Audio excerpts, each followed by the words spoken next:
सभी को नमस्कार।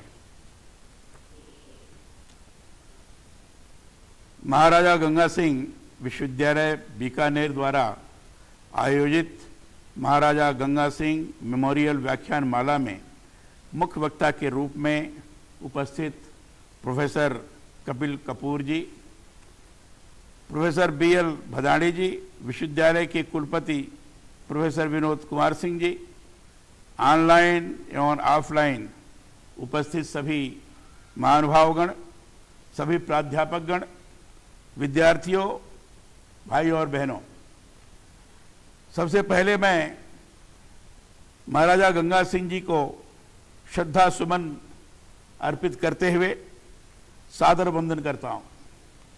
शैक्षणिक प्रशासनिक सुधार एवं विकास की गंगा बहाने के लिए महाराजा गंगा सिंह जी को आधुनिक सुधारवादी एवं भविष्य दृष्टा के रूप में याद किया जाता है। स्वयं सुशिक्षित एवं प्रशंसनीय शिक्षा अनुरागी महाराजा गंगा सिंह जी ने विपरीत परिस्थितियों में अनवरत संघर्षरत रहकर शिक्षा की प्रगति में विशेष रुचि ली। आदरणीय श्री भदाणी जी ने उनके जीवन के बारे में बड़े व्यवस्थित तौर पर जो भी प्रमुख घटनाएं उनके जीवन के अंतर्गत घटित हुई और जिसके आधार पर उन्होंने आगे कार्य किया है, इसका वर्णन किया है। और लगभग 1899 और 1900 के बीच में एक बड़ी विभीषिका थी, छप्पनिया विभीषिका जिसको कहते हैं। उसमें पानी का बड़ा अभाव था और उस समय गंगा सिंह जी ने, जो अभी सतलुज नदी से आपने गंगा नहर की बात करके की, लाकर बीकानेर को पानी से सिक्त किया था। लोगों को पानी की कमी नहीं होने दी थी। ऐसी विपरीत परिस्थिति में भी उन्होंने अत्यधिक परिश्रम करके, जैसे एक उदाहरण दिया कि भगीरथ का एक अलग प्रयास था, गंगा को लाए थे। गंगा सिंह जी ने उस दिशा में काम करके बीकानेर अपनी रियासत की जनता को तृप्त करने का प्रयास किया था। ऐसे संघर्षशील और दूरदृष्टि व्यक्तित्व के धनी गंगा सिंह जी थे। शिक्षा को जन जन तक पहुंचाना महाराजा गंगा सिंह जी का विशेष उद्देश्य रहा। महाराजा गंगा सिंह जी का ऐसा विश्वास था कि आम नागरिक अपने उत्तरदायित्व का निर्वाह तभी कर सकते हैं जब उन्हें शिक्षा का समुचित अवसर प्राप्त हो। महाराजा गंगा सिंह जी की ऐसी धारणा थी कि राज्य की नौकरियों में नियुक्ति का प्रथम अधिकार राज्य के नागरिकों का ही है, परंतु नागरिक अपने इस प्रथम अधिकार को व्यवहार में तभी प्राप्त कर सकते हैं जबकि वो इसके लिए योग्य और शिक्षित बने। महाराजा गंगा सिंह जी ने नारी शिक्षा को विशेष महत्व दिया तथा इसकी प्रगति हेतु प्रभावी कदम उठाए।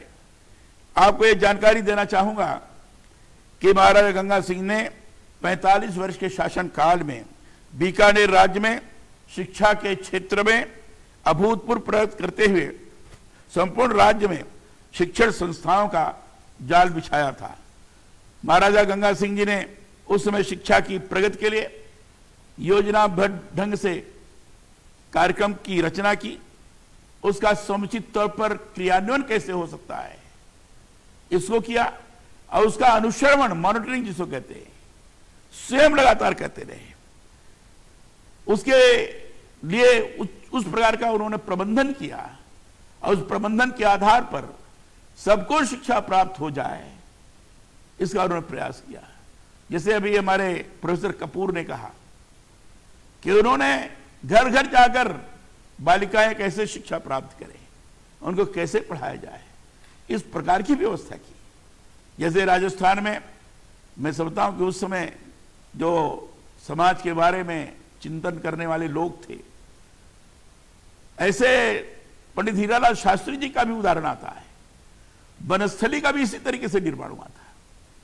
उन्होंने भी गांव गांव जाकर बहनों को, लड़कियों को शिक्षा प्राप्त करें और अपने उन सारी चीजों को सीखने का प्रयास करें जिसके आधार पर ज्ञान की भी वृद्धि हो और उनके अंदर आत्मविश्वास का भी जागरण हो। और स्वयं की सुरक्षा के लिए समुचित तौर पर चीजों का प्रशिक्षण प्राप्त कर सकें, इसके लिए भी उन्होंने व्यवस्था की थी। महाराजा गंगा सिंह ने इस दिशा में महत्वपूर्ण कार्य किया था। इसी का परिणाम था कि सन 1928 में बीकानेर में डूंगर मेमोरियल इंटरमीडिएट कॉलेज की स्थापना हुई। महाराजा गंगा सिंह जी बीकानेर इतिहास के प्रथम शासक थे जिन्होंने राज्य के विकास, आधुनिकीकरण और जन कल्याण के लिए शिक्षा की प्रगति को प्राथमिक अनिवार्यता मानकर रियासत में शिक्षा की प्रगति के कठिन कार्य को संभव कर दिखाया। उनके प्रयासों ने राज्य को शैक्षणिक पिछड़ेपन के अंधकारमय युग से शैक्षणिक प्रगति के प्रकाश पुंज से देदीप्यमान युग में ला खड़ा कर दिया। बीकानेर राज्य की शिक्षा प्रणाली में एक उल्लेखनीय विशेषता यह थी कि राज्य में शिक्षा और निःशुल्क, यानी उसका कोई शुल्क नहीं लगता था, निःशुल्क प्रदान की जाती थी। यह समसामयिक भारतीय रियासतों में निःशुल्क शिक्षा प्रदान करने की दृष्टि से उल्लेखनीय 3 रियासतें कोटा, नवानगर और बीकानेर में से बीकानेर एक था। महाराजा के सतत प्रयत्नों से शिक्षण संस्थाओं की संख्या में अद्वितीय कीर्तिमान स्थापित किया। शिक्षा अनुरागी महाराजा गंगा सिंह का बनारस हिंदू विश्वविद्यालय से गहरा संबंध था। आपको पता है गंगा सिंह जी, महाराजा गंगा सिंह जी बनारस हिंदू विश्वविद्यालय के संरक्षक भी रहे लगातार, और कहते हैं कि 1922 से 28 तक इस विश्वविद्यालय में प्रोफेसर थे तथा 1929 से लेकर 1943 में उनकी मृत्यु पर्यंत तक संरक्षक भी बने रहे। मुझे यह जानकर अत्यंत खुशी हुई है कि आज महाराजा गंगा सिंह विश्वविद्यालय बीकानेर द्वारा महाराजा गंगा सिंह जी की जयंती पर महाराजा गंगा सिंह मेमोरियल व्याख्यानमाला का आयोजन किया जा रहा है।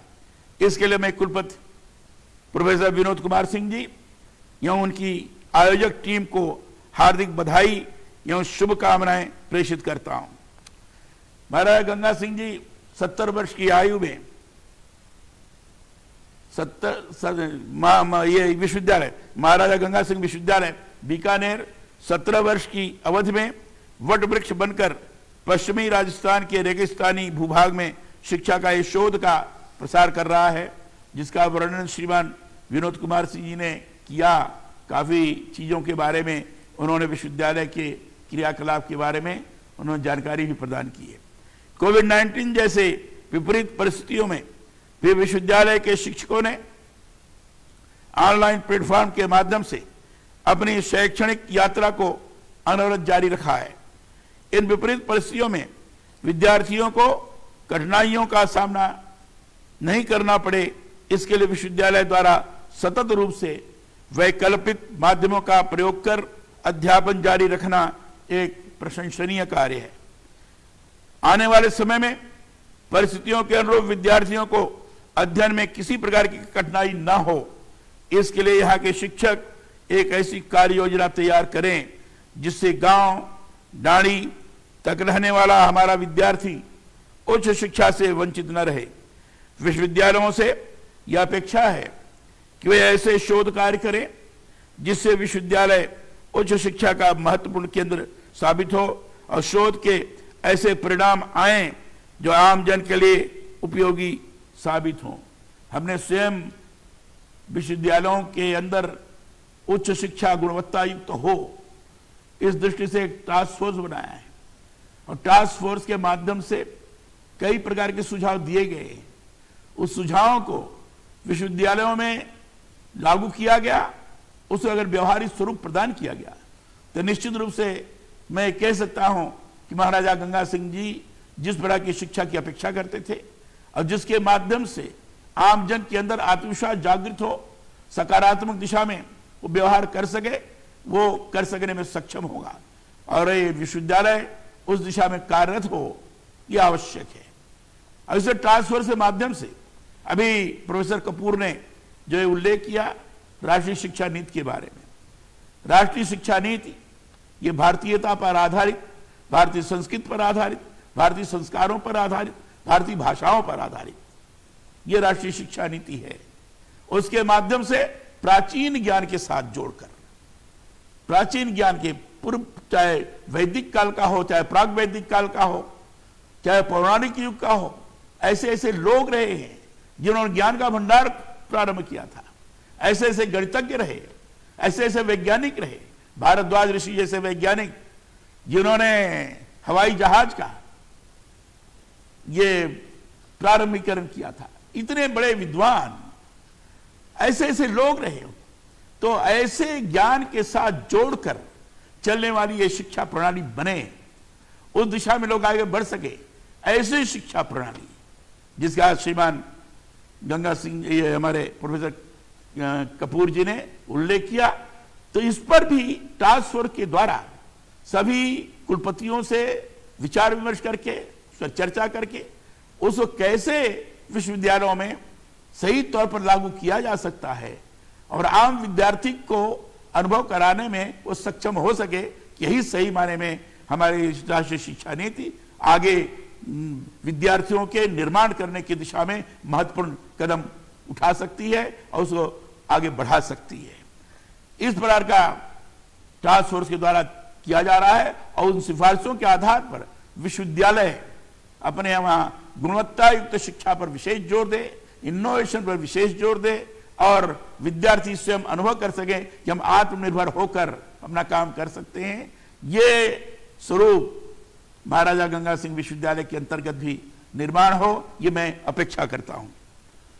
आने वाले समय में परिस्थितियों के अनुरूप विद्यार्थियों को अध्ययन में किसी प्रकार की कठिनाई ना हो, इसके लिए यहाँ के शिक्षक एक ऐसी कार्य योजना तैयार करें जिससे गांव दाढ़ी तक रहने वाला हमारा विद्यार्थी उस शिक्षा से वंचित ना हो। विश्वविद्यालयों से अपेक्षा है कि वे ऐसे शोध कार्य करें जिससे विश्वविद्यालय उस शिक्षा का महत्वपूर्ण केंद्र साबित हो और शोध के ऐसे परिणाम आए जो आम जन के लिए उपयोगी साबित हो सके। कोविड जैसे महामारी के कारण पूरे विश्व की अर्थव्यवस्था पर दुष्प्रभाव पड़ा है। माननीय प्रधानमंत्री जी के वोकल फॉर लोकल अपील पर भारत में स्वदेशी का भाव बहुत तीव्रता से जागृत हुआ है। वैश्वीकरण के बाद के युग की बाजार संचालित अर्थव्यवस्था के दुष्परिणाम यथा आय असमानता, बेरोजगारी, पर्यावरण प्रदूषण व हमारे स्वास्थ्य और संस्कृति के क्षरण के रूप सामने आ रहे हैं। इन समस्याओं का समाधान विकास की स्वदेशी संकल्पना द्वारा किया जा सकता है। आज ज्यादा से ज्यादा लोगों में स्वदेशी के भाव के प्रति जागृति पैदा करना आवश्यक है। स्वदेशी नीतियों के प्रति देश में सकारात्मक वातावरण बने, आर्थिक नीतियां हमारे अधिशेष व घाटे वाले क्षेत्रों के मद्देनजर बनाई जाएं व अंततोगत्या विकास का स्वदेशी संकल्प विकसित हो जिससे देश व प्रदेश को आत्मनिर्भर बनाने में हम सब अग्रसर हो सके। मुझे यह अवगत कराते हुए अत्यंत प्रसन्नता हो रही है कि आज भारत विभिन्न क्षेत्रों में आत्मनिर्भरता की ओर अग्रसर है। आज हमें हमारे संकल्प को मजबूत करते हुए आपदा को अवसर के रूप में बदलना होगा। विश्व के सामने भारत एक आशा की किरण के रूप में नजर आता है।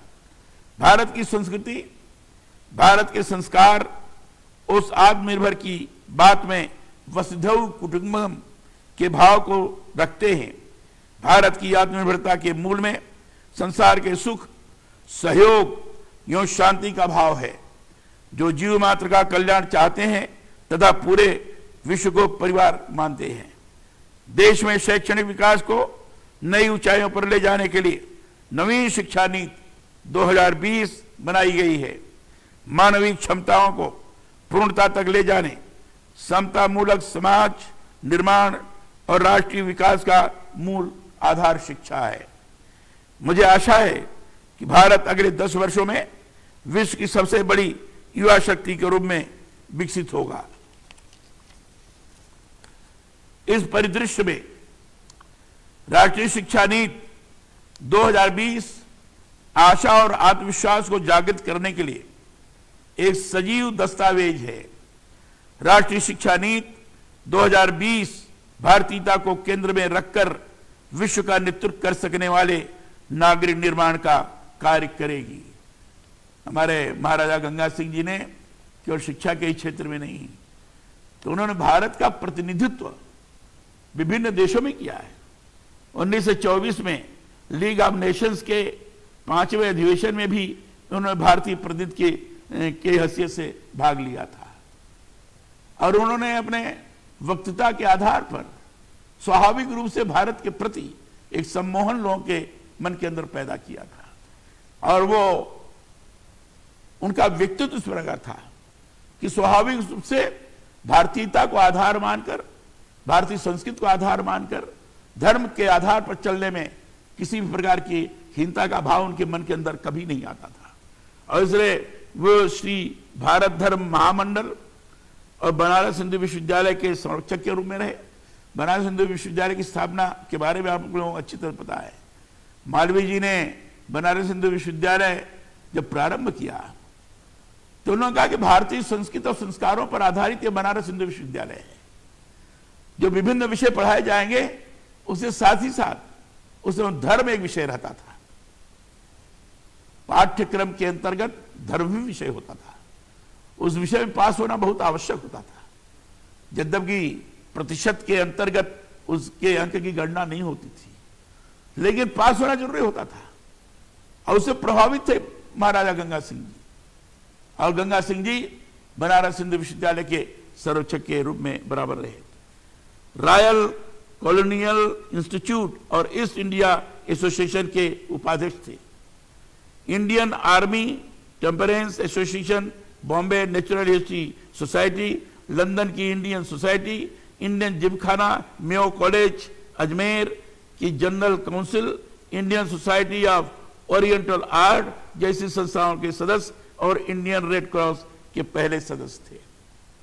चौतरफा उनकी प्रतिभा थी और उस प्रतिभा के आधार पर लोगों को स्वाभाविक रूप से जिस ढंग से चाहते से उस दिशा में उनको ले जाने का प्रयास करते थे।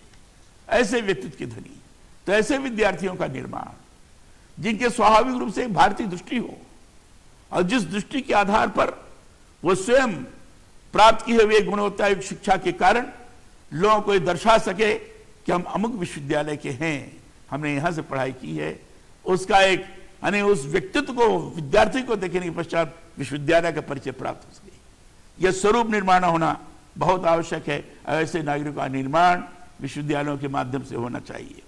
मुझे जानकर अत्यंत प्रसन्नता हुई है कि महाराजा गंगा सिंह विश्वविद्यालय द्वारा नई राष्ट्रीय नीति 2020 को विश्वविद्यालय स्तर पर प्रभावी रूप से क्रियान्वित कराने के लिए दिनांक 5 से लेकर 23 सितंबर तक 2020 की अवधि में ऑनलाइन लेक्चर सीरीज का आयोजन किया गया। इस सीरीज के माध्यम से देश विदेश के शिक्षाविदों से प्राप्त सुझावों को संकलित कर विश्वविद्यालय सकारात्मक रूप से लागू करने का प्रयास करेगा, ऐसी मेरी अपेक्षा है। विश्वविद्यालय परिसर में अंतर्राष्ट्रीय स्तर के इंडोर स्पोर्ट्स कॉम्प्लेक्स व ऑडिटोरियम के निर्माण से विश्वविद्यालय का आधारभूत विकास होगा। साथ ही क्षेत्र के विद्यार्थियों, शिक्षकों और खिलाड़ियों को इनसे लाभ मिलेगा। एवं राष्ट्रीय अंतर्राष्ट्रीय स्तर की शैक्षणिक संगोष्ठियां एवं खेलकूद गतिविधियां आयोजित करने का एक महत्वपूर्ण केंद्र होगा, जिसके बारे में श्रीमान कुलपति महोदय ने बताया। लेकिन कुलपति महोदय जी ने एक बिंदु पर मुझे लगता है कि बना है कि नहीं बना है, संविधान उद्यान बनाने की बात की गई थी। सभी विश्वविद्यालयों में संविधान उद्यान बनाया जाए, कॉन्स्टिट्यूशन पार्क, और बीकानेर में तो पहले से शायद संविधान उद्यान बनाया गया है, उसका अभी लोकार्पण करना बाकी है। संविधान उद्यान इसलिए बनाया गया कि संविधान के बारे में पूरी जानकारी प्राप्त हो लोगों को। मैंने वाचन कराया, संविधान के प्रियम्बल का वाचन कराया। अगर प्रियम्बल के अंतर्गत क्या है, मूल कर्तव्य के बारे में, हमारा मूल फंडामेंटल राइट्स की बात तो हम कहते हैं, लेकिन फंडामेंटल ड्यूटीज क्या है हमारी, इसकी पूरी जानकारी, और साथ ही साथ डायरेक्टिव प्रिंसिपल्स क्या है, कॉन्स्टिट्यूशन असेंबली में क्या क्या चर्चा रही है, ऐसे महत्वपूर्ण बिंदु क्या है, संविधान का पूरा स्वरूप संविधान उद्यान के माध्यम से बने, ताकि लोग देखकर स्वाभाविक रूप से अनुभव कर सके कि इसी के माध्यम से हमारा लोकतंत्र चल रहा है। इसी के माध्यम से हमारा देश चल रहा है। दुनिया के अंदर प्रभावी और सबल लोकतंत्र के रूप में इसी के कारण हम जाने जाते हैं। इसलिए संविधान उद्यान का निर्माण आवश्यक किया गया है, उसका उल्लेख होना चाहिए था, उल्लेख नहीं किया है। मैं समझता हूं कि उस दिशा में प्रयत्न होना चाहिए।